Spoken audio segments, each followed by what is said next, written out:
तो शुरू करते हैं। लास्ट क्लास में हमने देखा था सेल्स फोर्स का थ्योरेटिकल पोर्शन, सिक्योरिटी ओवरव्यू इन सेल्स फोर्स। उसमें मैंने आपको बताया था कि सेल्स फोर्स जो है, जब भी हम सेल्स फोर्स में कोई अकाउंट बनाते हैं तो उसके लिए एक स्पेस अलोकेट होता है। और वो कहाँ होता है? वो होता है आपका सर्वर के अंदर होता है। और किस रीजन में होता है ये डिपेंड करता है कि आपने कंट्री कौन सा सिलेक्ट किया है। जो कंट्री आप सिलेक्ट करते हैं उसके अकॉर्डिंग, ठीक है, सर्वर का इंस्टेंस बनता है, एक स्पेस बनता है। तो वो रीजन जो होता है, 3 रीजन है: North America region, Europe region, Asia Pacific region. ठीक है, तो जो भी आप कंट्री सिलेक्ट करते हैं उसके अकॉर्डिंग आपके ऑर्ग के लिए स्पेस अलोकेट हो जाता है। ठीक है, अब ये सारी चीज़ें आपको देखनी है तो कैसे देखते हैं? कंपनी इन्फॉर्मेशन में जाके देखते हैं। आप वहाँ पे कंपनी इन्फॉर्मेशन सेलेक्ट करते हैं, उसमें फिर वो कहाँ पे आपका बना है और कहाँ पे बना है, किस एशिया पैसिफिक रीजन में। अगर इंडिया में है तो एशिया पैसिफिक रीजन में बनता है। तो वो सारी चीज़ें हमने देख लिया था। हमारा आर्क जो बना हुआ था लास्ट टाइम हमने बनाया था AP16, S16 में बना हुआ था। मैंने आपको भी बताया था कि जब कोई आर्ग बनता है तो वहाँ पे उसकी एक यूनिक आईडी भी बनती है, जिसको हम कहते हैं salesforce.com ऑर्गेनाइजेशन आईडी। वो 15 डिजिट का अल्फ़ा न्यूमेरिक नंबर होता है और उसका स्टार्टिंग 00 डी के साथ शुरू होता है। ठीक है, ये सब चीज़ें हम आपको बता चुके हैं।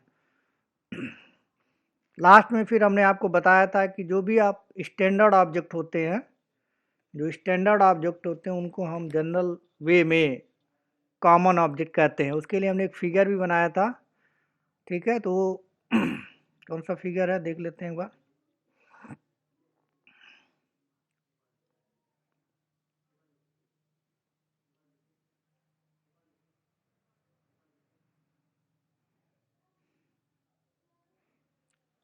ये फिगर हमने बनाया था।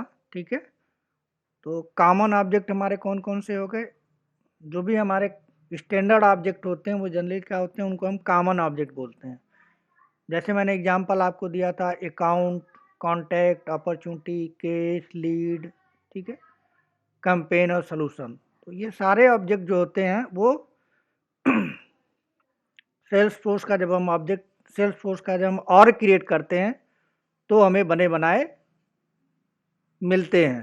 तो इनको हम कहते हैं एक कॉमन ऑब्जेक्ट। और इसी का एक छोटा सा एग्जांपल हमने आपको ये फिगर के थ्रू बनाया था, समझा के आपको बताया था।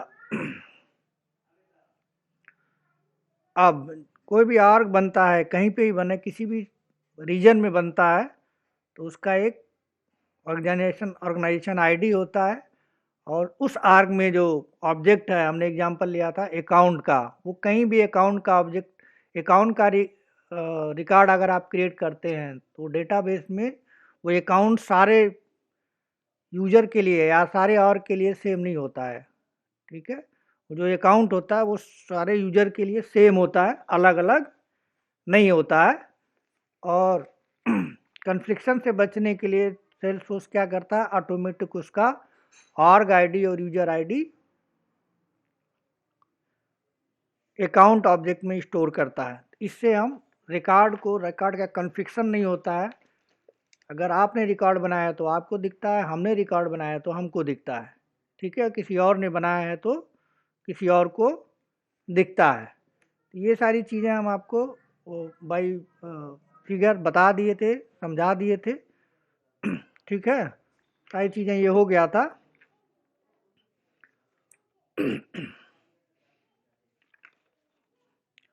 अब जो है हमको ये सारी चीज़ें जो है हमने आपको सिक्योरिटी के टॉपिक में बताया था। तो अब ये सारी चीज़ों को हमने थ्योरेटिकल तो आपको बता दिया था, लेकिन इंटरव्यू में अगर पूछते हैं तो फिर आप कैसे बताओगे जबकि रिटन नहीं होगा। तो हम उसको एक बार नोट डाउन कर लेते हैं, फिर आगे के टॉपिक पे चलते हैं। तो इसमें जो है, जो पहला हमने आपको बताया था, उसमें ये बताया था कि जब भी कोई आर्ग बनता है तो सर्वर के अंदर स्पेस अलोकेट होता है। वो स्पेस किस सर्वर में बनेगा वो कंट्री के ऊपर डिसाइड होता है कि कंट्री आपने क्या सिलेक्ट किया है। जब आप आर्ग बनाते हैं तो उस समय आपको कंट्री रजिस्ट्रेशन के फॉर्म में कंट्री भरना होता है, India.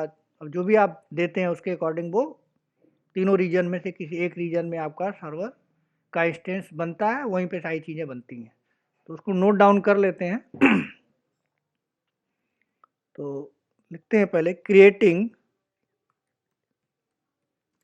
A Salesforce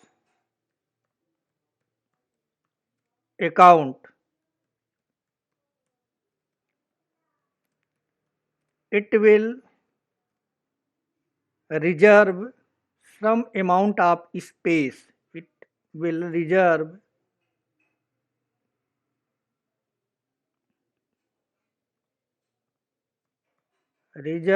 some amount of space in Salesforce.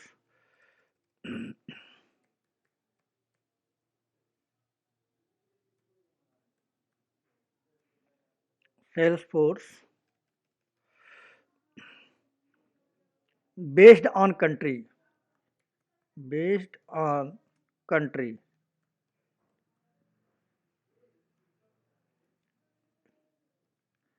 entered by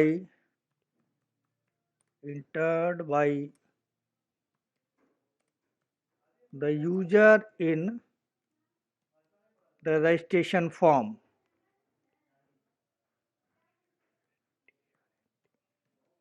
registration form क्या मतलब हुआ इसका मतलब ये हुआ कि जब आप आर्ग बनाते हैं तो उसके लिए कुछ स्पेस एलोकेट होता है। ठीक है, कैसे स्पेस एलोकेट होता है? जो स्पेस एलोकेटेड होता है उसमें कंट्री में जो आप देते हैं, रीजन देते हैं, कंट्री का नाम देते हैं, तो उस नाम के अकॉर्डिंग वो किसी 3 रीजन में किसी एक रीजन में आपका जो एप्लीकेशन है या आपका जो अकाउंट है, जिसको हम टेक्निकली ऑर्ग बोलते हैं, वो वहाँ पे आपके लिए एक मेमोरी एलोकेट हो जाता है।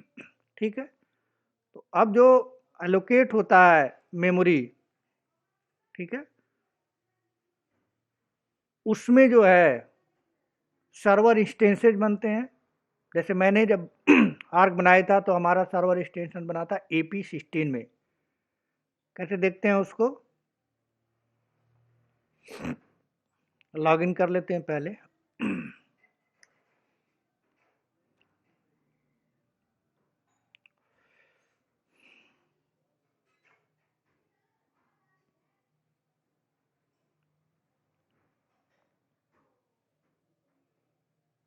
लास्ट टाइम मैंने बताया था आपको क्या करना होता है, सेटअप में जाना होता है। यहाँ पर लिखना होता है कंपनी इन्फॉर्मेशन। कंपनी इन्फॉर्मेशन में जाके आप देख सकते हैं कि आपका सर्वर कहाँ पे रिसाइड हुआ है, कहाँ पे बना है, किस रीजन में बना है। देखिए इंस्टेंस बना है AP16 में, इंडिया के AP16 इंस्टेंस पे बना हुआ। ठीक है, तो अब ये जो बना हुआ है, ये इंस्टेंस बना हुआ है इंडिया के लिए। ठीक है, तो बहुत सारा बन सकता है, AP1, AP2, AP3, AP4 ऐसे कुछ करके होगा इंस्टेंसेस। वो हमें नहीं पता कि क्या बनता है। ठीक है, लेकिन ये पता है कि हाँ स्पेसिफिक एशिया पैसिफिक रीजन में अलग अलग इंस्टेंसेस बनते हैं। तो इस इंस्टेंसेज में, एक इंस्टेंसेज में हमने एक बनाई है तो AP16 बन गया। आपने बनाई होगी तो मे भी हो सकता है AP16 में भी आपका ही बना हो। किसी और यूजर जो इंडिया में रहता है उसने सेल्सफोर्स का आर्क बनाया, इंडिया उसने कंट्री सेलेक्ट किया है, तो मे भी हो सकता है उसका भी AP16 हो। तो ये जो इंस्टेंसेज बनते हैं, ठीक है, वो कितने होते हैं, मेमोरी में कितने एप्लीकेशन आप बना सकते हैं। जैसे मैंने एक बनाया, एक आपने बनाया, तो हो सकता है आपका भी AP16 में बना हो, मेरा भी AP16 में बना हो।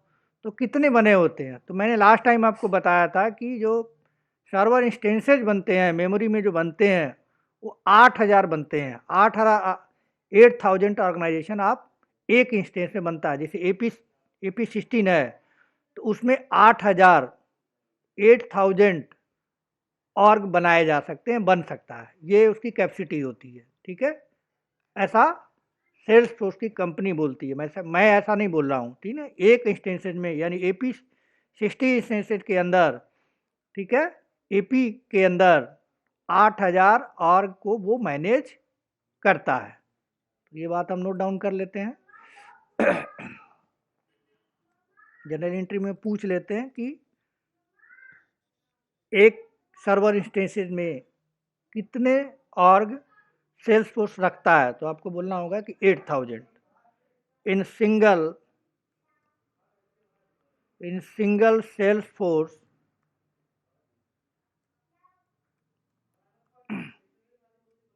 इंस्टेंस। एक सिंगल सेल्स फोर्स इंस्टेंस में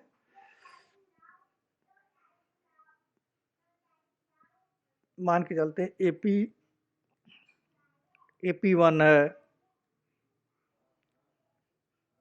AP2 है, इस तरह से बहुत सारे हो सकते हैं।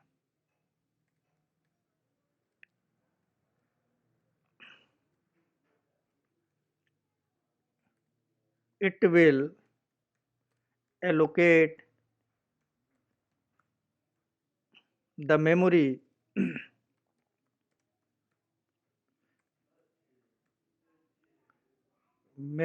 for 8000 plus Salesforce org।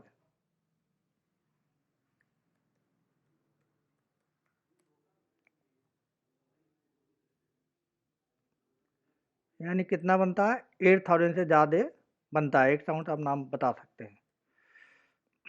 ये हो गया आपका सेकेंड पॉइंट्स। थर्ड की बात करते हैं। अब जो ऑर्गेनाइजेशन बनता है उसमें मैंने आपको कल बताया था कि उसके अंदर क्या बनता है। उसके अंदर स्टैंडर्ड ऑब्जेक्ट सेल्सफोर्स बना के देता है। ठीक है, कौन कौन से, अकाउंट है, लीड है, अपॉर्चुनिटी है। ठीक है, वो सारी चीज़ें हमें बना के सेल्सफोर्स की कंपनी देती है। तो कोई बंदा कोई और जो बनाया, जैसे मैंने एक और बनाया है, ठीक है, तो मैं अगर अकाउंट में रिकॉर्ड क्रिएट करूँगा, ठीक है, तो वो रिकॉर्ड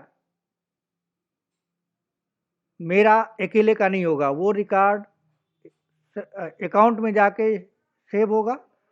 वहाँ पे आप भी अकाउंट में बनाएंगे तो आपका भी वही अकाउंट में ही सेव होगा। मैं बनाऊंगा अकाउंट में तो मेरा भी डेटा उसी अकाउंट में सेव होगा। ठीक है, तो वो चीज़ लिख लेते हैं। ये फिगर के थ्रू मैं बता चुका हूँ आपको। If any org people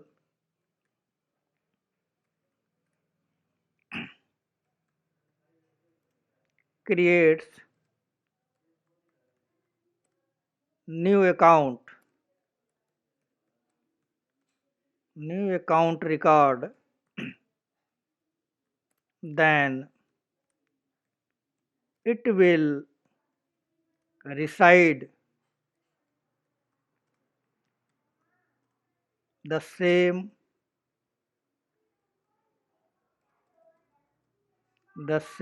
account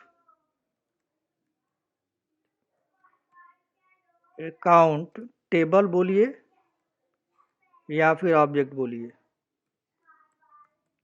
ठीक है, यानी जब भी आप अकाउंट में किसी भी जगह से अकाउंट में डेटा क्रिएट किया जाएगा, एक रिकॉर्ड क्रिएट किया जाएगा, तो वहाँ पे रिसाइड करेगा, अकाउंट में रिसाइड करेगा। यानी सबका अकाउंट अलग अलग नहीं होता है। ठीक है, सबका क्या होता है, कॉमन होता है, कॉमन ऑब्जेक्ट होता है। अकाउंट एक कॉमन ऑब्जेक्ट है, स्टैंडर्ड ऑब्जेक्ट है, इसलिए वो कॉमन ऑब्जेक्ट है। ये तो मैंने आपको ये बताया। अब जो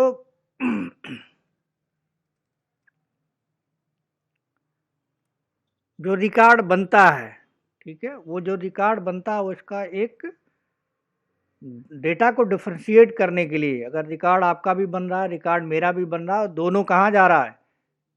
अकाउंट में जा रहा है। ठीक है, दोनों कहाँ जा रहा है? अकाउंट में जा रहा है। यहाँ अकाउंट में जा रहा है, देखिए ऑर्ग 1 का भी जा रहा है अकाउंट में, और ऑर्ग 2 का भी अकाउंट में जा रहा है। तो अकाउंट में जा रहा है, तो कैसे पता चलेगा कि आपका रिकॉर्ड ऑर्ग ऑर्ग 1 आपका, ऑर्ग 2 मेरा है? तो ये कैसे पता चलेगा कि कौन सा रिकॉर्ड किसका है? तो उसके लिए क्या होता है, ऑर्गेनाइजेशन का आईडी होता है। जैसे ऑर्गेनाइजेशन आईडी इसका हमने मान के रखा है 001, तो ये जो है 001 जो रिकॉर्ड करेगा उसका ऑर्गेनाइजेशन आईडी यहाँ स्टोर हो जाएगा। अगर ऑर्ग 2 वाला बंदा कोई है तो उसका, उसके रिकॉर्ड के साथ ऑर्गेनाइजेशन आईडी क्या हो जाएगा? ये 002 हो जाएगा। इससे पता चलेगा कि डेटा जो है ऑर्गेनाइजेशन आईडी के बेस पे डेटा को डिफरेंशिएट, फील्ड को डिफरेंशिएट किया जाएगा।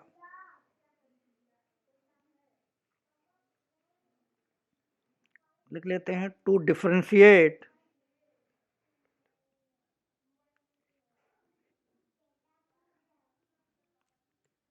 the record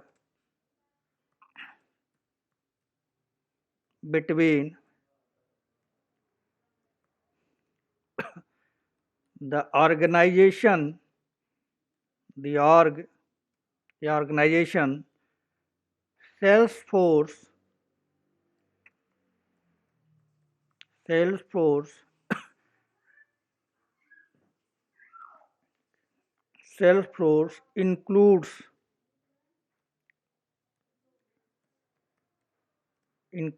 a field, includes a field called as organization ID.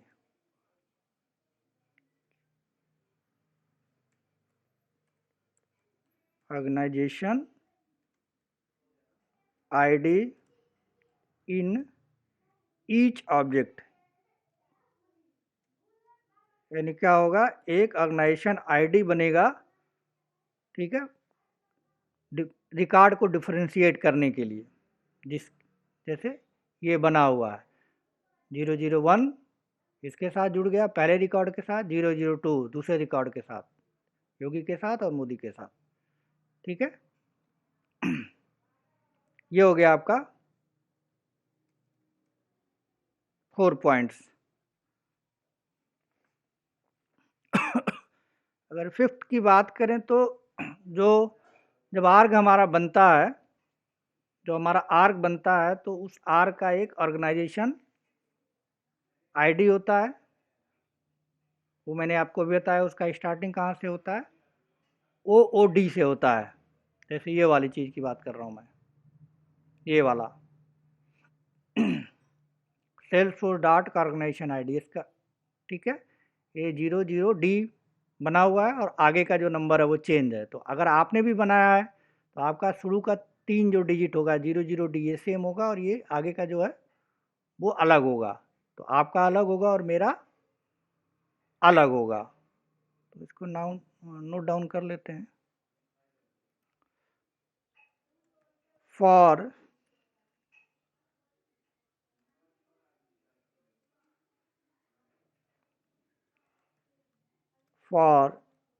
each Salesforce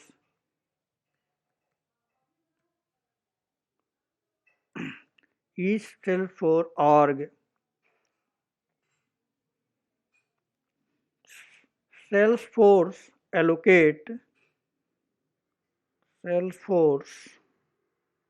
allocate ये यूनिक आईडी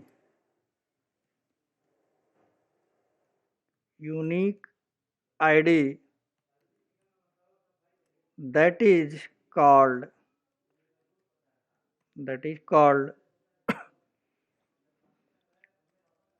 क्या कहते हैं उसको, salesforce.com organization ID, that is called salesforce.com organization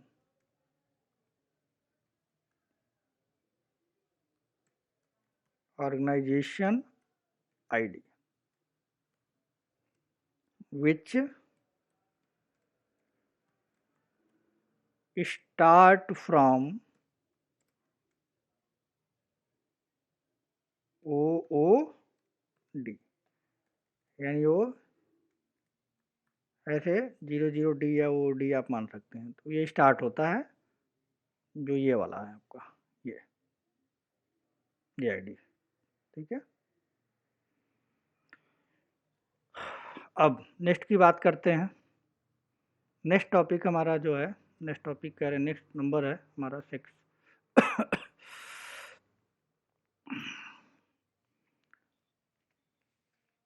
अब जो सेल्स फोर्स है उसको हम एक सिंपल नेम से जानते हैं। सेल्स फोर्स के जो अकाउंट बनता है उसको हम एक सिंपल नेम से जानते हैं। हम बार बार क्या बोल रहे हैं, ऑर्ग। तो सेल्स फोर्स जो अकाउंट बनाता है तो उसका पूरा नाम होता है सेल्स फोर्स डॉट ऑर्गेनाइजेशन। लेकिन उतना लंबा ना बोल के हम क्या बोलते हैं कि सेल्स फोर्स का हमने ऑर्ग बनाया है, अकाउंट बनाया है, ठीक है। तो उसका पूरा नाम होता है ऑर्ग का salesforce.com ऑर्गेनाइजेशन, जिसको शॉर्ट में बोलते हैं हम ऑर्ग। तो लिख लेते हैं, one the Salesforce has once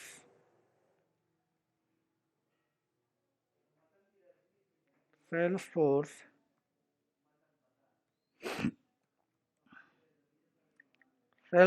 has activated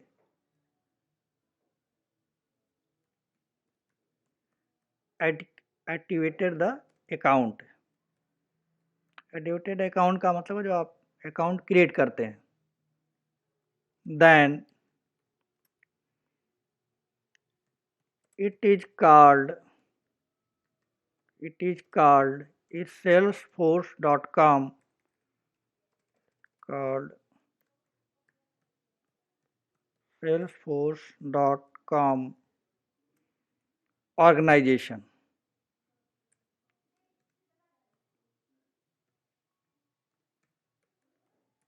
ठीक है। ये इसको हम कहते हैं salesforce.com ऑर्गेनाइजेशन। लेकिन शॉर्ट में इसको क्या बोलते हैं, शॉर्ट में मैं यहाँ लिख देता हूँ ORG, ऐसे बोलते हैं, ठीक है। तो ये हो गया आपका पॉइंट्स। अब नेक्स्ट हमारा पॉइंट्स हो गया, जब हम एक यूजर के अंदर, अगर इस फिगर को आप देखें, ये ऑर्गेनाइजेशन 1 के अंदर हमने क्या बनाया, एक यूजर बनाया U1, उसका आईडी हमने मान के रखा है कि 100 है। तो एक ऑर्गेनाइजेशन के अंदर मल्टीपल यूजर हो सकते हैं, इसके अंदर एक से ज़्यादा यूजर हो सकते हैं, जो आगे मंडे को हम वो सब बनाना देखेंगे यूजर मैनेजमेंट के टॉपिक में। तो एक यूजर के अंदर, एक और के अंदर मल्टीपल यूजर बनाए जा सकते हैं। तो मान के चलते हैं हमें यहाँ 2 यूजर है, U1 है और U2 भी है यहाँ पे। तो अगर दोनों यूजर अकाउंट क्रिएट करते हैं, तो पहला यूजर 100 वाला क्रिएट किया तो यहाँ पे ऑर्गेनाइजेशन आईडी आ गया 100। अगर इसी के अंदर एक दूसरा यूजर भी हो U2, उसका ऑर्गेनाइजेशन आईडी 200 मान लीजिए 3 होता है या 5 होता है, तो वो फिर कैसे मैनेज होगा। यानी एक ऑर्गेनाइजेशन के अंदर जो 2 आईडी है, तो उसको डिफ्रेंशिएट करने के लिए क्या करना पड़ेगा, यूजर की आईडी देना पड़ेगा। जैसे इसका यूजर आईडी क्या है, 100 है। अगर एक यूजर और होता, मान लीजिए उसका यूजर आईडी 5 होता, वो अलग रिकॉर्ड क्रिएट करता, तो यहाँ पे क्या लिखा जाता, आईडी लिखा जाता, उसका नाम लिखा जाता, ऑर्गेनाइजेशन आईडी का नाम सेम होता, 001 पहले यूजर के साथ भी होगा, 001 दूसरे यूजर के साथ भी होगा, ठीक है। ऑर्गेनाइजेशन आईडी तो सेम रहेगा, लेकिन जो ये यूजर आईडी है, यूजर आईडी क्या हो जाएगा, बदल जाएगा। यूजर 1 का यूजर आईडी 100 है, यूजर 2 का यूजर आईडी जो भी कुछ नया होता वो होगा। तो एक ऑर्गेनाइजेशन के अंदर मल्टीपल अगर यूजर हैं, तो उनको उनको डिफ्रेंशिएट करने के लिए क्या यूज किया जाता है, उसको यूजर आईडी उसमें डालते हैं हम, तो वो यूजर आईडी से डिफ्रेंशिएट होता है, ठीक है। तो ये हम, मैंने अलग अलग तो होता ही है, साथ में किसी एक ऑर्गेनाइजेशन के मल्टीपल यूजर हैं तो उसको डिफरेंशिएट करने के लिए क्या करना पड़ेगा, यूजर आईडी डालना पड़ेगा। ऑर्गेनाइजेशन आईडी सेम होगा और यूजर आईडी चेंज होगा, ठीक है।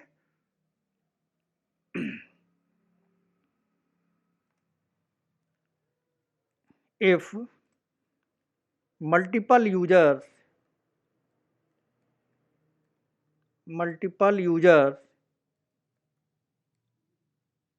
exist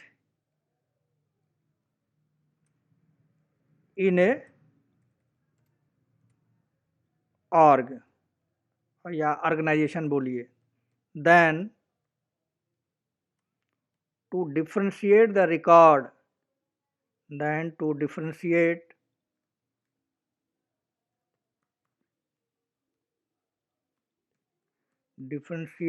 the record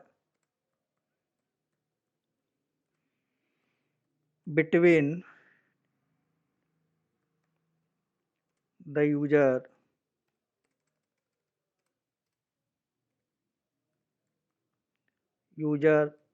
inside the org. Salesforce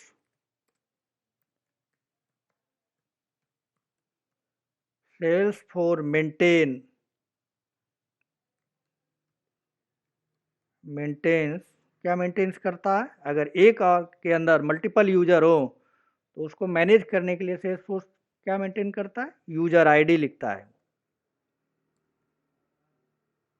user ID maintain करता है, user ID field in each object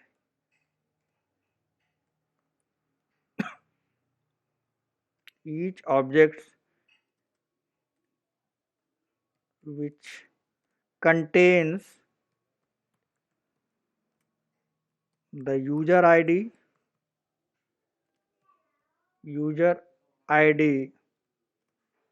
of the people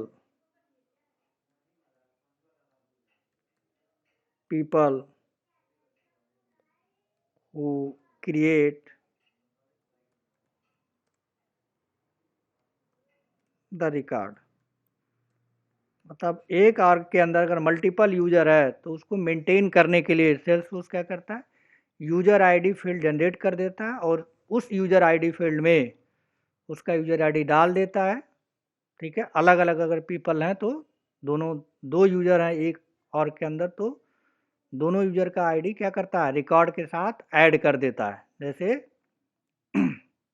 यहाँ पे है तो यहाँ पे हमने दो यूजर नहीं बनाया है, ठीक है, तो एक यूजर यहाँ बना सकते हैं, उसके साथ साथ हम रिकॉर्ड आईडी तो सेम ही होगा और ऑर्गेनाइजेशन आईडी सेम होगा, यूजर आईडी हम अलग रख सकते हैं, वो यूजर आईडी अलग होगा उसका, तो उससे भी क्या हो जाए, एक यूजर के अंदर डिफरेंट अगर एक आर्ग के अंदर डिफरेंट यूजर होते हैं तो भी उसको यूजर 1 को अपना रिकॉर्ड दिखेगा और यूजर 2 को अपना रिकॉर्ड दिखेगा, यानी एक ही आर्ग के अंदर दो यूजर हैं तो दोनों को अलग अलग दिखेगा। ये नहीं कि यूजर 1 का रिकॉर्ड यूजर 2 देख ले, यूजर 2 का रिकॉर्ड यूजर 1 देख ले, ऐसा नहीं होगा। यानी एक ऑर्गेनाइजेशन के अंदर भी यूनिकनेस डिफाइन रहेगी, ठीक है। तो ये हमारे कुछ टॉपिक्स रहे जो कल हमने आपको थ्योरेटिकल बताया था, वहाँ पर इंटरव्यू पॉइंट ऑफ व्यू से हमने यहाँ पे नोट कर दिया, 7 टॉपिक्स हमारे हो गए, ठीक है। और ये हो गया आपका रिकॉर्ड, और ये इसकी बात मैंने कल की थी आपको, ये हो गया आपका कॉमन ऑब्जेक्ट, स्टैंडर्ड ऑब्जेक्ट। अब यहाँ पे एक चीज़ और है कि आपके दिमाग में ये भी आ रहा होगा कि जब हम स्टैंडर्ड ऑब्जेक्ट बनाते हैं तो स्टैंडर्ड ऑब्जेक्ट में क्या होता है कि स्टैंडर्ड ऑब्जेक्ट में सारे ऑर्ग उस स्टैंडर्ड ऑब्जेक्ट को एक कॉमन प्लेस पे उसका रिकॉर्ड सेव होता है। जैसे अकाउंट हमने बनाया तो कोई भी ऑर्ग बनाए अकाउंट, कोई भी ऑर्गेनाइजेशन में अकाउंट बनाया जाए, इसमें बनाया जाए अकाउंट या फिर इसमें बनाया जाए या इसमें बनाया जाए और किसी जगह पर बनाया जाए, किसी भी रीजन में बनाया जाए, वो सारा कुछ कहाँ स्टोर होगा, अकाउंट में स्टोर होगा। इतनी बात आप जानते हैं कल की क्लास और आज की क्लास तक अभी तक।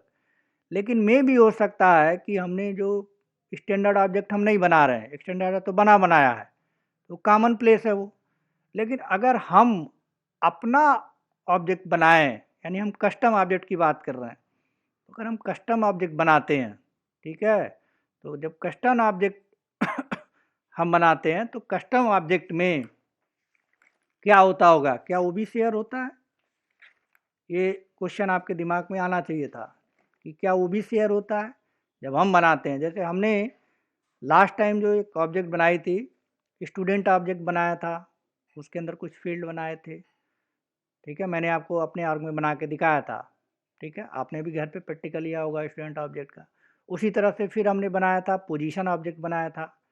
पोजीशन ऑब्जेक्ट में भी आपने क्या किया था, ऑब्जेक्ट बनाया था, पोजीशन ऑब्जेक्ट बनाया था, उसमें हमने बनाया था अपने आर्ग में, और आपने घर पे अपने प्रैक्टिकल करने के लिए आपने बनाया होगा। तो क्या वो भी ऐसे ही जैसे अकाउंट मैनेज होता है वैसे होता? नहीं। जब कस्टम ऑब्जेक्ट आप बनाते हैं किसी ऑर्गेनाइजेशन के अंदर, मान लीजिए आपने अपने आर्ग में ऑर्गेनाइजेशन 1 आपका है, ऑर्गेनाइजेशन 2 मेरा है, तो आपने यहाँ पे ऑर्गेनाइजेशन 1 के अंदर एक स्टूडेंट नाम का कस्टम ऑब्जेक्ट बनाया, उसमें स्टूडेंट का नाम दिया, स्टूडेंट का एड्रेस दिया, स्टूडेंट का सब्जेक्ट दिया, ठीक है, उसमें लॉगिन करेंगे तो वो स्टूडेंट आपको दिखेगा। मैं मेरा आर्ग 2 है, मान लीजिए मैंने यहाँ पे लॉगिन किया, मैंने भी एक कस्टम ऑब्जेक्ट बनाया स्टूडेंट, उसमें मैंने भी फील्ड बनाया, मैंने भी उसमें कुछ रिकॉर्ड रखा। आपने जो रिकॉर्ड रखा वो आपका है, जो मेरा है मैंने रिकॉर्ड रखा वो मेरा है। यानी स्टूडेंट, दो स्टूडेंट, एक कस्टम ऑब्जेक्ट आपने स्टूडेंट नाम से अपने आर्ग में बनाया, मैंने भी बनाया, तो क्या अकाउंट की तरह वो शेयर होगा? नहीं, ऐसा नहीं होता। जब आप कस्टम ऑब्जेक्ट बनाते हैं तो जो आर्ग 1 में आपने जो पोजीशन या स्टूडेंट कस्टम ऑब्जेक्ट बनाया है, आप उसमें डेटा डालेंगे तो आप ही तक रहेगा, वो आपका है, पर्सनल है। और मैं अगर कोई स्टूडेंट बनाता हूँ या पोजीशन ऑब्जेक्ट अपने आर्ग में बनाता हूँ तो वो मुझे दिखेगा, मेरे लिए होगा। यानी कस्टम ऑब्जेक्ट जब हम बनाते हैं तो वो हर ऑर्गेनाइजेशन का अपना क्या होता है, अलग अलग होता है, एक में नहीं होता वो, ठीक है, वो अलग अलग होता है। यानी स्टूडेंट आपने बनाया तो आपका स्टूडेंट अलग है, वो आपके लिए है, आपके आर्ग में है तो आपका है, उससे हमारा कोई मतलब नहीं है। इसी तरह से मैं अगर स्टूडेंट बनाता हूँ तो मेरे लिए अलग है, मेरा स्टूडेंट या मेरा जो पोजीशन आर्ग हमने बनाया वो अलग है, और आपका जो पोजीशन आर्ग बना वो अलग है, ठीक है। तो केवल स्टैंडर्ड ऑब्जेक्ट के साथ ही कॉमन जो है, कॉमन स्टैंडर्ड ऑब्जेक्ट होते हैं, कस्टम ऑब्जेक्ट कॉमन नहीं होते हैं, वो आर्ग टू आर्ग वेरी करते हैं, जबकि स्टैंडर्ड ऑब्जेक्ट जो होते हैं वो वेरी नहीं करते हैं। एक ही ऑब्जेक्ट के अंदर, जैसे अकाउंट ऑब्जेक्ट है, उसी के अंदर आपका भी डेटा स्टोर होगा, मुझे मेरा भी डेटा स्टोर होगा, ठीक है। तो ये कस्टम के साथ ऐसा रूल नहीं होता, केवल स्टैंडर्ड के साथ होता है। स्टैंडर्ड में जो चीज़ें होती हैं कॉमन होती हैं। तो ये तो रहा हमारा कल का सारी चीज़ें, ठीक है। अब आगे की बात करते हैं। आज तारीख कितना है, 11 है ना, यहाँ पे 11 कर लेते हैं।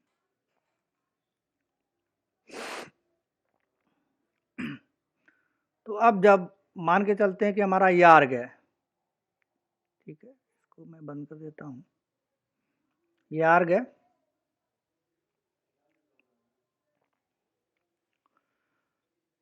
अब अकाउंट पे मान लीजिए हम गए यहाँ पे अकाउंट ऑब्जेक्ट पे, ऐसे अकाउंट हमने क्लिक किया, अब अकाउंट पे हम न्यू को क्लिक कर रहे हैं,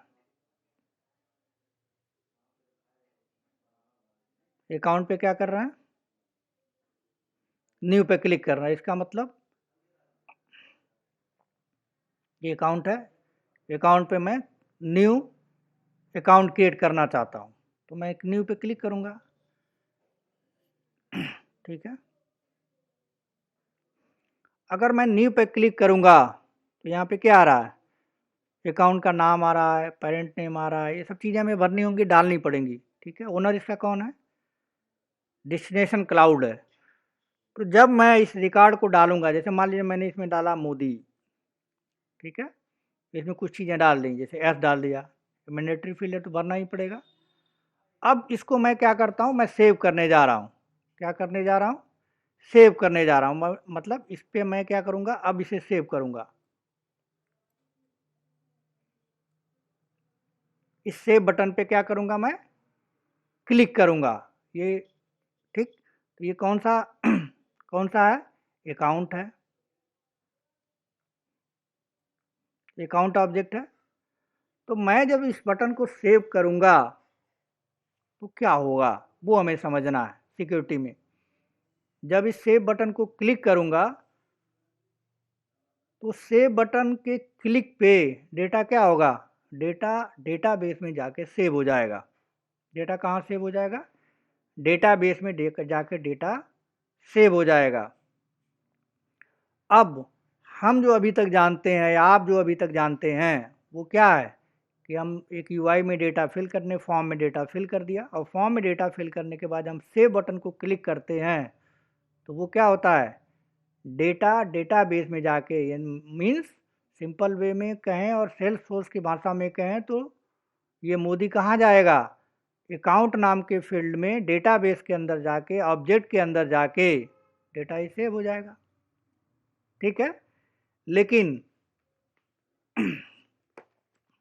जब हम डेटा सेव करते हैं तो सिर्फ डेटा सेव नहीं होता, यानी सेव बटन पे मैं क्लिक करूं तो सिर्फ मोदी सेव नहीं होगा, उसके अलावा भी कुछ चीज़ें होती हैं जो डेटाबेस में जाके सेव होता है फॉर सिक्योरिटी रीजन। तो उस चीज़ को हम समझने के लिए पहले एक छोटा सा फिगर बनाते हैं और फिर आपको बताते हैं कि डेटा अगर हम सेव करते हैं, कोई रिकॉर्ड हम सेव करते हैं तो सिर्फ रिकॉर्ड सेव नहीं होता है, उसके अलावा भी कुछ चीज़ें होती हैं जो सेव होती हैं। ठीक है, तो उसको देखते हैं पहले, फिर बात करेंगे आगे टॉपिक पे।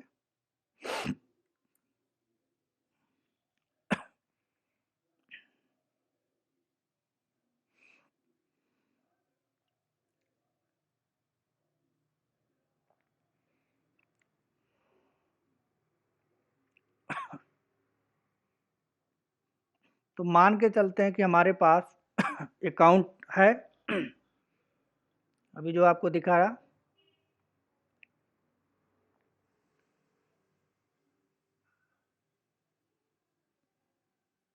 ये आपका यूआई है। इस पे क्या है, कुछ फील्ड बने हुए हैं। ठीक है, पहला फील्ड है नेम का,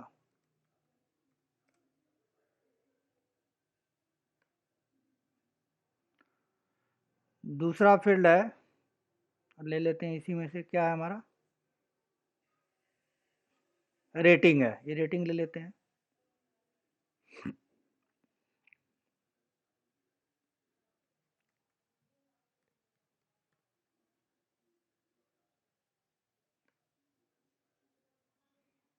तीसरा फील्ड इसमें से कुछ ले लेते हैं, एनुअल रेवेन्यू है ये।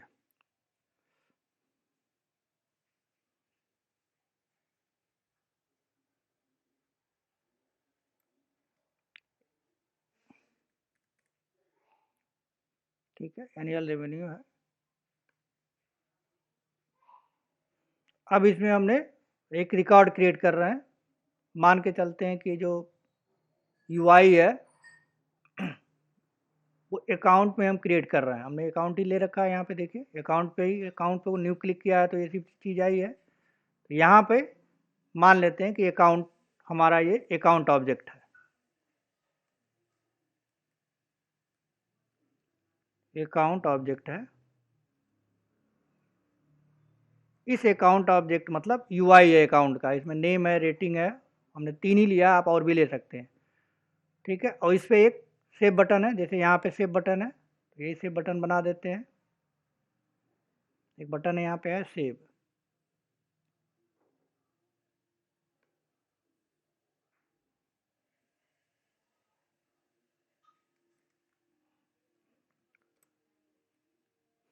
तो जब आप सेव बटन को क्लिक करेंगे, ठीक है, यूआई के सेव बटन पे क्लिक करेंगे तो यहाँ पे अगर आप ध्यान से देखें तो सेव बटन पे क्लिक करते हैं तो डेटा सेव हो जाता है। तो सेव की लॉजिक कहीं ना कहीं लिखी होगी। ठीक है, अब हमने नहीं लिखा, हम खाली बना रहे हैं, अपने ऑटोमेटिक बन रहा। लेकिन अगर किसी और टेक्नोलॉजी में काम मुझे करना होता, जावा में, पाइथन में, डॉटनेट में या पीएचपी में मुझे करना होता तो क्या करना पड़ता, सेव की कोडिंग लिखनी पड़ती मुझे, सेव बटन पे क्लिक पे क्या होगा वो लिखना पड़ता। तो जो सेव बटन पे काम होगा, टास्क परफॉर्म होगा, ठीक है, तो इसका मतलब है कि इसका सेव का हमें लॉजिक लिखना होगा, बिजनेस लॉजिक लिखना होगा। तो सेव का बिजनेस लॉजिक कहीं ना कहीं हम लिखेंगे, बिजनेस लॉजिक लिखेंगे। अब ये जो बिजनेस लॉजिक होगा, ठीक है, इस लॉजिक में क्या लिखा जाएगा? इस लॉजिक में ये लिखा जाएगा कि डेटाबेस में इंसर्ट का कोड लिखा जाएगा, इंसर्ट द डेटाबेस लॉजिक। यानी इसमें हम लिखेंगे कि जो हमारा रिकॉर्ड फॉर्म से आ रहा, नेम आ रहा, रेटिंग आ रहा, एनुअल रेवेन्यू आ रहा, जब सेव बटन को क्लिक करेंगे तो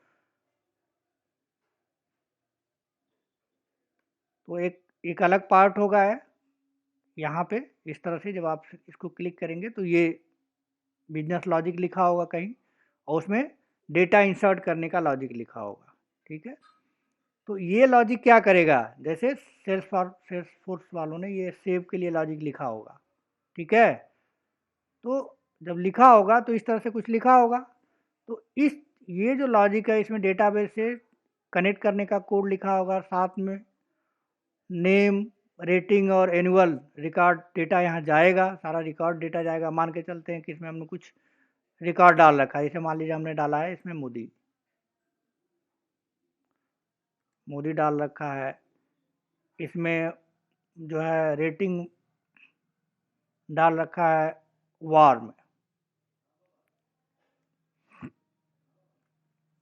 ठीक है। इसमें एनुअल इनकम डाल रखा है, मान लीजिए 2 लाख या 4 लाख जो भी है, कुछ डाल रखा है ऐसे, ठीक है। जब तो बटन जब सबमिट करूंगा तो ये सारा मोदी वार्म और वो कहाँ जाएगा, बिजनेस लॉजिक में जाएगा।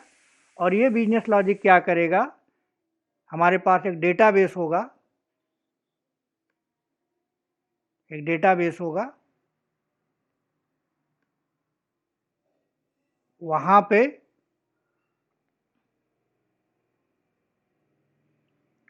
एक ऑब्जेक्ट होगा। कौन सा ऑब्जेक्ट होगा, ये ऑब्जेक्ट होगा, अकाउंट का टेबल बना होगा। यानी अकाउंट के लिए क्या बना होगा, टेबल बना होगा, उसमें फील्ड बना होगा, ठीक है। तो इसमें मान के चलते हैं कि ये हमारा अकाउंट का टेबल है, अकाउंट ऑब्जेक्ट है या टेबल है, अकाउंट ऑब्जेक्ट है, ठीक है। तो इसमें बहुत सारे ऐसे कॉलम बने होंगे।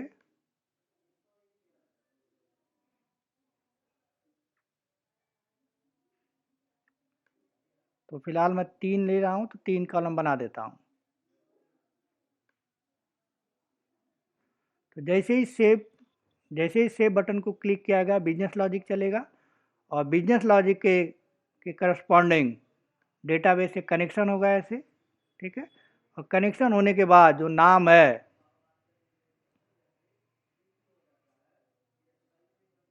यहाँ पर एक आईडी होगा। आपको पता है कि जब कोई डेटा आप इंसर्ट करते हैं, डेटा बनाते हैं, तो उसका एक आईडी जनरेट होता है जिसको रिकॉर्ड आईडी कहते हैं। कुछ रिकॉर्ड आईडी होगा इस मोदी का, ऑटोमेटिक सेल्सफोर्स जनरेट करेगा। जैसे मान के चलते हैं इसका रिकॉर्ड आईडी 123 है, तो रिकॉर्ड आईडी आ गया यहाँ। उसके बाद इसका जो नेम है, नेम फील्ड में जाएगा। यानी यहाँ पे नेम फील्ड जो है इसमें क्या आ जाएगा, इसमें आ जाएगा मोदी। इसी तरह से रेटिंग फील्ड है, बना होगा, रेटिंग बना होगा तो रेटिंग में चला आएगा डेटा यहाँ।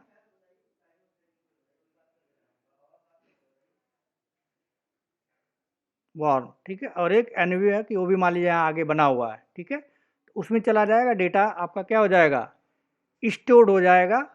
तो ये जो चीज़ है, ये इसको हम बोलते हैं कंट्रोलर। अब ये कंट्रोलर डिटेल में जब मैं प्रोग्रामिंग पढ़ाऊँगा वहाँ पे सारी डिटेल ये पता चलेगा आपको। यहाँ पे जो कंट्रोलर होगा, बिजनेस लॉजिक लिखने का होगा, हम जनरली यूज करते हैं अपेक्स। तो अपेक्स में जो वो कोड लिखेंगे वो अपेक्स में यहाँ पे, और सेल्सफोर्स की कंपनी ने सेव के लिए ऐसा ही किया होगा। ठीक है, तो ये है, सेव बटन को क्लिक करेंगे तो कंट्रोलर पर कंट्रोल जाएगा, कंट्रोलर डेटा को पिक करेगा, फॉर्म से जो डेटा आया हुआ वो लेगा यहाँ, और डेटाबेस में, यानी ये हमारा डेटाबेस है, क्लाउड डेटाबेस है।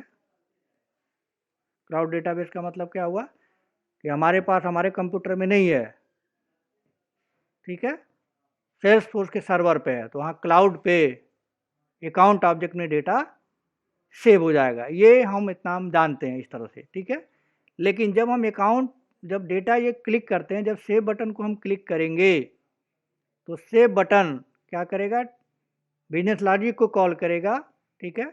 एक बिजनेस लॉजिक का मतलब हो गया कि यहाँ पे एक यूआरएल कॉल होगा, कंट्रोलर पे एक यूआरएल कॉल होगा, जिसको हम कहते हैं रिक्वेस्ट यूआरएल। क्या कहते हैं हम, यहाँ पे एक यूआरएल कॉल होगा, यूआरएल www जैसी चीज, उसको बोलते हैं रिक्वेस्ट यूआरएल।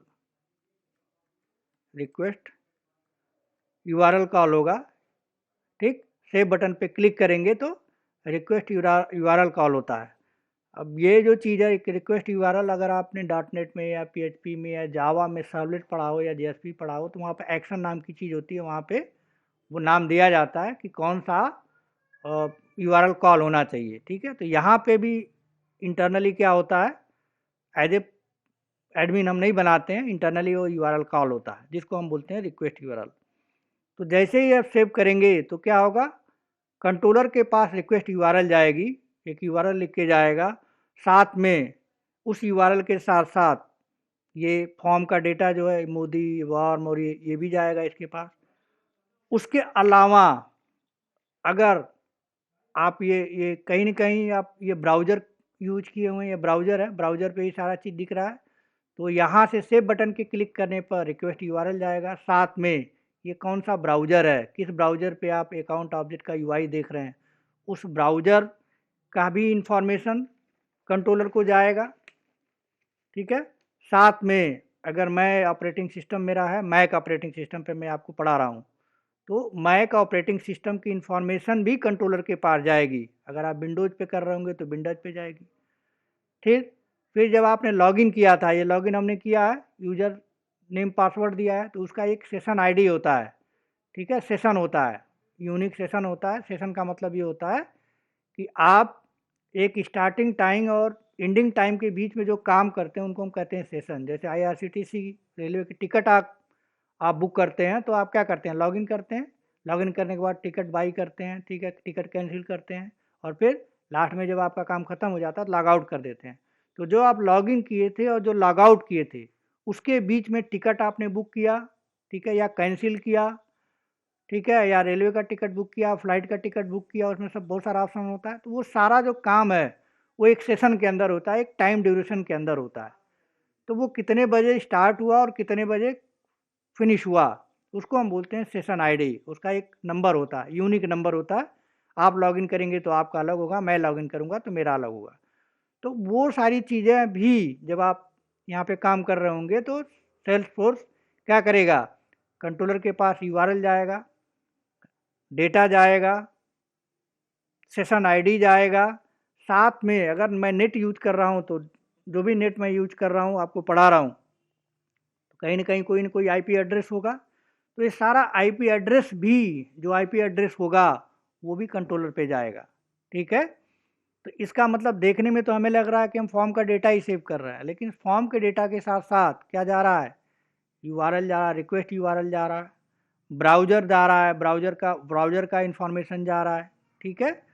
उसके बाद ऑपरेटिंग सिस्टम, कौन सा ऑपरेटिंग सिस्टम है वो यहाँ पे कंट्रोलर के ऊपर जा रहा है, आईडी जा रहा है, ठीक है, सेशन आईडी जा रहा है, आईपी एड्रेस जा रहा है, ये सारी चीज़ें यहाँ पे जा रहा है। इसका मतलब जब आप सेव बटन क्लिक करते हैं तो सिर्फ मोदी वार्म और टू लाख ही नहीं सेव हो रहा है, इसके साथ साथ ब्राउज़र की इंफॉर्मेशन, ऑपरेटिंग सिस्टम की इंफॉर्मेशन, सेशन आईडी, आपका आईपी एड्रेस, ये सारी चीज़ें यहाँ पे जा रही हैं। ये सारी चीज़ों को क्लाउड पे क्या किया जा रहा है, सारी चीज़ों को क्लाउड पे स्टोर किया जा रहा है। किसके थ्रू स्टोर किया जाता है, सेल्स फोर्स के थ्रू किया जाता है। तो हम दिखता तो दो ही तीन चीज़ें हैं, रिकॉर्ड ही हमको दिखता है, लेकिन उसके अलावा भी क्या है, डेटा हमारा कंट्रोलर पे जाता है और कंट्रोलर उसको क्या करता है, सेल्स फोर्स के डेटाबेस में, यानी ऑब्जेक्ट में, यहाँ पे हम बात करें तो अकाउंट में, वो सारी चीज़ें सेव होता है। ठीक है, सेल्स फोर्स ऐसा करता है। ठीक है, तो सेव यहाँ पे ऑटोमेटिक सारा कुछ होता है, हम जो डालते हैं वो तो जाता ही जाता, साथ में उसके अलावा भी ये सारी चीज़ें, browser information, session ID, IP address, वो सारी चीज़ें जाते हैं। तो आपने देखा होगा रियल लाइफ में भी ऐसा होता है। ठीक है जैसे कई बार आपने देखा होगा कि बहुत सारे लोग जो है प्रोन वीडियो नेट पे फालतू चीज़ अपलोड कर देते हैं। ठीक है, तो पुलिस को जब पता करना होता है तो पुलिस क्या करती है, पुलिस सबसे पहले क्या करती है, उसका आईपी एड्रेस सर्च करती है। तो आईपी एड्रेस अगर वो सर्च कर रही है, देख रही है कि उसे आईपी एड्रेस से पता चल जाएगा कि कहाँ से ये अपलोड हुआ है, मतलब किस नेट से अपलोड हुआ है, वहाँ उसके जो भी नेट होगा उसका आईपी एड्रेस से पता चल जाएगा, उसका लोकेशन, उस लोकेशन पे पुलिस पहुंच जाती है कि यहाँ आपके यहाँ से ये जो है इलीगल वीडियो नेट पे ऑनलाइन अपलोड हुआ है, तो उसको पकड़ लेती है, ट्रैक कर लेती है, लोकेशन को ट्रैक कर लेती है। ठीक है, तो ये इसका मतलब है कि पुलिस कैसे पकड़ती है, पुलिस के पास तो जादू मंतर है नहीं, वो क्या करती है, टेक्नोलॉजी का आईपी एड्रेस का यूज करती है, लोकेशन का यूज करती है। तो लोकेशन जब आप सेव कर रहे होंगे डेटा या अपलोड कर रहे होंगे, तो आपका ब्राउज़र का इंफॉर्मेशन, आपका यूआरएल का अपना इंफॉर्मेशन, आपका सेशन आईडी, ये सारी चीज़ें जहाँ से भी अपलोड किया गया होगा उसका सारी चीज़ें सर्वर पे जाके स्टोर हुआ होगा, क्लाउड पे जाके, नेट पे जाके स्टोर हुआ होगा, और पुलिस उसी को पिक कर लेती है, और पिक करके वहाँ से पता कर लेती है कि किस बंदे ने कहाँ से कितने बजे ये वीडियो अपलोड किया है, उसके पास पुलिस पहुँच जाती है। ठीक है, तो इस तरह से सारी चीज़ें होती हैं। तो वही सारा काम कहाँ किया जाता है, सेल्स फोर्स के अंदर भी किया जाता है। एक दूसरा एग्जांपल भी आप ले सकते हैं, जैसे आपका फ़ोन गायब हो गया, खो गया, कोई चोरी कर लिया, तो उसको भी तो आप ट्रैक कर लेते हैं। तो कैसे ट्रैक करते हैं, उस फ़ोन के अंदर क्या होता है, एक यूनिक आईडी होता है, हाँ, आईएमआई नंबर होता है, उसको आप ट्रैकिंग पर लगाते हैं। जैसे ही कोई बंदा उस मोबाइल को ऑन करता है, उसका आईपी एड्रेस पता चल जाता है, उसका लोकेशन पता चल जाता है, और फिर पुलिस उसको पकड़ लेती है, या आपको पता चल जाता है कि ये बंदा इस एरिया में, इस लोकेशन पे आपका मोबाइल यूज कर रहा है। इसी तरह से कई बार आपने देखा होगा जब आप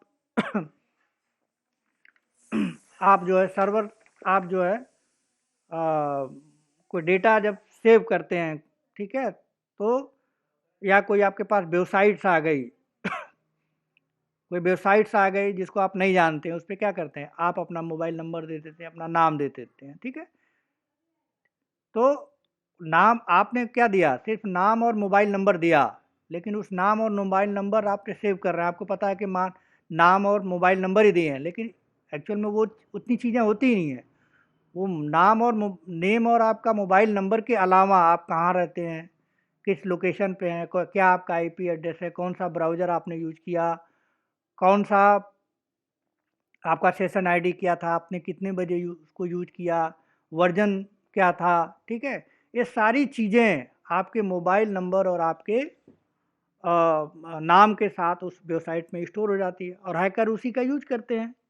हैकर उस सारी चीज़ों को क्या करते हैं, यूज करके आपके अकाउंट को, या आपके बैंक को, या आपके जो फेसबुक है या सोशल मीडिया अकाउंट है, पता चलता है कि हैक हो गया, आपको कहते हैं हम तो कहीं किए ही नहीं, आपने किया था, आपने यूजर नेम पर आपने क्या किया, आपने आपका नाम और आपने अपना मोबाइल नंबर सेव किया था, उस मिसलिनियस वेबसाइट्स के ऊपर डाला था, और उस वेबसाइट से हैकर ने क्या किया, आपकी कंप्लीट इन्फॉर्मेशन निकाल ली, और वहाँ से उसको थोड़ा सा भी क्लू मिला तो आपका अकाउंट वो क्या कर लेता है, हैक कर लेता है। तो ये सारी चीज़ें ऐसा ना हो, ये सारी चीज़ें क्या करता है, सर्वर डेटाबेस जो सेल्स फोर्स है वो क्या करता है, सारी चीज़ें इसको मेंटेन करता है। ये तो बेसिक चीज़ें हो गई, मेंटेन करता है, साथ में कुछ अपने तरफ से भी ऑथेंटिकेशन चेक जो है सेल्स फोर्स लगाता है, डेटा को सेव करते समय, डेटा को एडिट करते समय, डेटा को डिलीट करते समय। ठीक है, जिससे मिसलिनियस कोई चीज़ उसके डेटाबेस में जाके, सेल्सफोर्स के डेटाबेस में जाके सेव ना हो पाए। ठीक है, तो ये सारी चीज़ें जो है पता किया जा सकता है, और किसने कहाँ से क्या कुछ भेजा है ये सारी चीज़ें हमको पता चल जाती हैं। ठीक है, तो ये सारी चीज़ें हम लिख लेते हैं।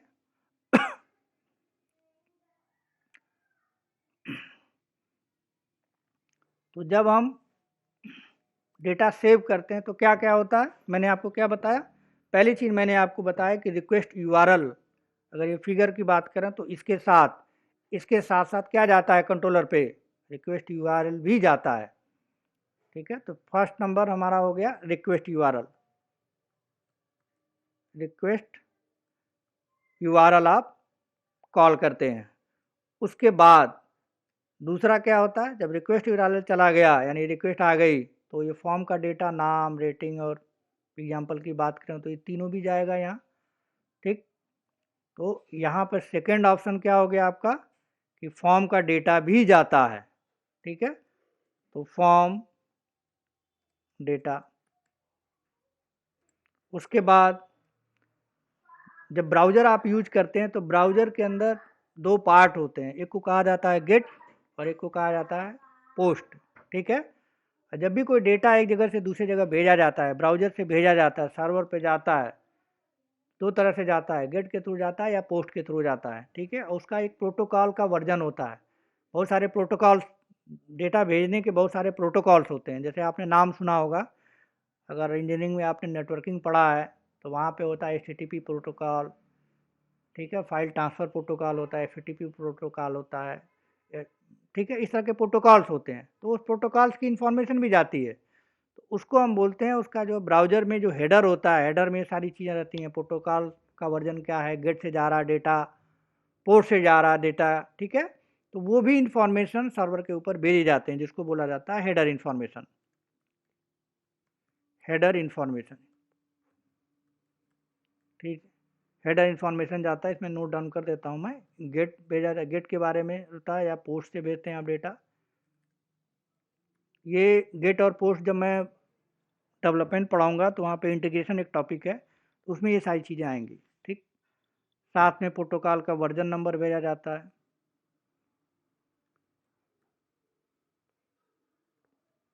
कॉल वर्जन नंबर होता है, प्रोटोकॉल का वर्जन होता है, वो भी भेजा जाता है। ठीक है, उसके बाद ब्राउज़र की इंफॉर्मेशन भेजी जाती है कि ब्राउज़र कौन से वर्जन का है, किस कंपनी का है, ब्राउज़र का नाम क्या है, ब्राउज़र का वर्जन, ब्राउज़र पे ही सारा काम आप कर रहे होते हैं। ठीक है, तो ब्राउज़र की इंफॉर्मेशन भेजी जाती है, ब्राउज़र इंफॉर्मेशन।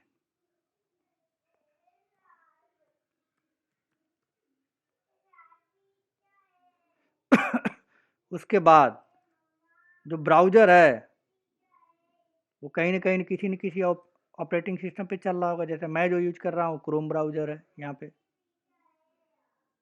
ठीक है, तो इसका भी इंफॉर्मेशन जाएगा। ठीक है, तो मैं जो यूज कर रहा हूँ, ब्राउज़र यूज कर रहा हूँ, साथ में ऑपरेटिंग सिस्टम हमारा मैक है, तो मैक की इंफॉर्मेशन जाएगी। अगर आप विंडो पे बना रहे हैं तो विंडो की इंफॉर्मेशन जाएगी, कौन सा ऑपरेटिंग सिस्टम है, यानी ऑपरेटिंग सिस्टम इंफॉर्मेशन भी भेजा जाता है।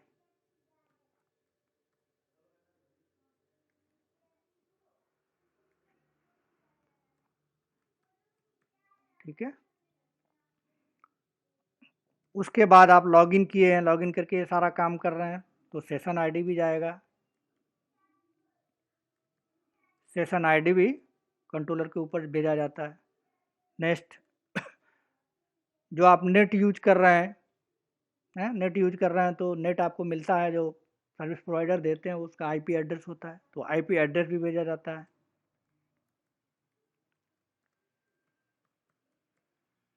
ठीक है, अब इतनी सारी चीज़ें तो बेसिक हो गई। उसके बाद अगर सेल्स फोर्स में आप काम कर रहे हैं, एक ऑर्गेनाइजेशन में काम कर रहे हैं, अब वहाँ पे लॉगिन किए हैं, जैसे मैंने लॉगिन किया है ये। ठीक है, ये लॉगिन किया है मैंने, तो इसका भी आईडी होता है।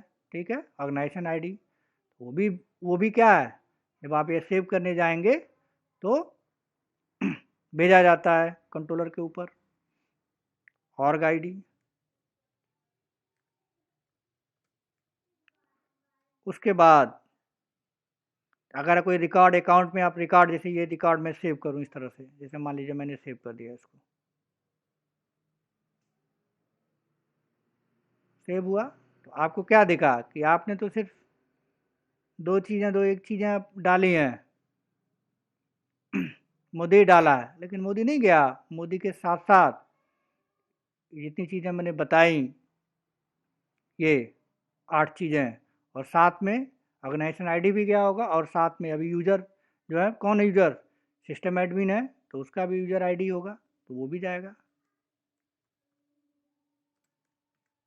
तो हमने तो केवल सिर्फ और सिर्फ क्या डाला, सिर्फ और सिर्फ एक रिकॉर्ड डाला, यहाँ एक रिकॉर्ड अकाउंट में क्रिएट किया, लेकिन दिख तो एक रहा, लेकिन कितनी चीज़ें गई, ये पूरा कंप्लीट गया, ये सारी चीज़ें, रिक्वेस्ट यूआरएल गया, फॉर्म का डेटा गया, मतलब मोदी गया, हेडर इन्फॉर्मेशन गया है, प्रोटोकॉल का वर्जन गया, ब्राउज़र की इन्फॉर्मेशन गई, ऑपरेटिंग सिस्टम की इन्फॉर्मेशन गई, सेशन आईडी गया, जो नेट मैं यूज कर रहा हूँ उसका आईपी एड्रेस गया, साथ में जो ऑर्गेनाइजेशन हमने बनाई है, अकाउंट बनाई है, उसका आईडी गया, साथ में जो यूज़र है, यूज़र आईडी, यूज़र सिस्टम है, यूज़र गया, फिर साथ में इसके साथ साथ क्या हो गया, रिकॉर्ड आईडी भी गया। एक और चीज़ यहाँ पे गई क्या, रिकॉर्ड आईडी, मोदी क्रिएट किया तो उसका रिकॉर्ड आईडी भी तो होगा,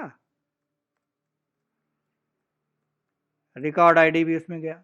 तो इतनी सारी चीज़ें, एक सिंपल सा आपने एक वर्ड का डेटा मोदी डाला और इतनी सारी चीज़ें सर्वर पे गई, और उस सर्वर ने क्या किया, सॉरी ये कंट्रोलर पे गई, उस कंट्रोलर ने क्या किया, सारे को ले जा करके क्लाउड पे, अकाउंट में आपने रिकॉर्ड बनाया, अकाउंट का यूआई है, तो अकाउंट में सारी चीज़ें क्या हो गई, स्टोर हो गई ऑटोमेटिकली।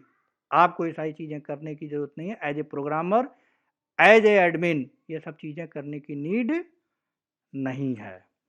ठीक है, तो ये सारी चीज़ें क्या रही, सिक्योरिटी से रिलेटेड रही हमारा, हमने आपको ये सिर्फ बताने की कोशिश की कि सेल्सफोर्स सिक्योरिटी मेंटेन कैसे करता है, इंटरनली ये सारी चीज़ कैसे करता है। ठीक है, तो इतने से आपको पता चल जाना चाहिए कि ये सेल जो सिक्योरिटी का जो फीचर है वो सेल्सफोर्स को इतना सिक्योर क्यों माना जाता है। ठीक है, सिक्योर सिक्योर ये सारी चीज़ें सेल्सफोर्स ने बना के रखा है, इसलिए क्लाउड पे सारी चीज़ें रखी जा रही हैं, तो सिक्योरिटी ज़रूरी है, नहीं तो कोई भी आके आपका रिकॉर्ड, आपका डेटा हैक कर लेगा।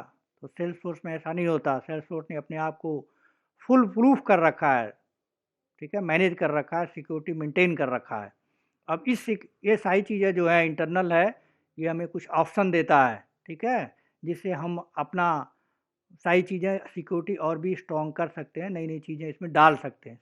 तो वो भी हम सारी चीज़ें आगे, जो नेक्स्ट हमारा टॉपिक होगा वो यूज़र मैनेजमेंट का टॉपिक होगा, उस टॉपिक में हम थ्योरेटिकल के अलावा जो प्रैक्टिकली सारी चीज़ें हैं, जो चीज़ें मैं बता रहा हूँ अभी आपको, कल की क्लास में बताया, आज की क्लास में बताया, ये सारी चीज़ें थ्योरेटिकल थी।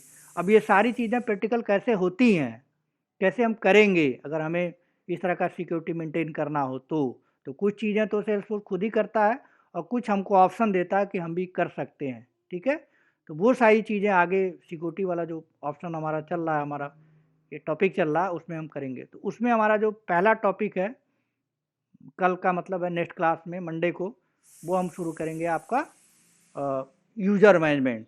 ठीक है, तो इन 2 क्लासेज में आपको ये सारी चीज़ें बेसिक लेवल पे सिक्योरिटी का ओवरव्यू आपको समझ में आ गया होगा। अब प्रैक्टिकल का जो काम होगा वो मंडे से फिर हम एक एक टॉपिक उठाएंगे, यूज़र मैनेजमेंट में टॉपिक्स हैं, होता क्या है, कैसे काम करता है, और कैसे उसको प्रैक्टिकल हम करेंगे, एक एक करके 1 बाय 1 देखेंगे। तो आज के लिए फिर इतना रखते हैं, ठीक है, और फिर नेक्स्ट क्लास में देखेंगे इसको।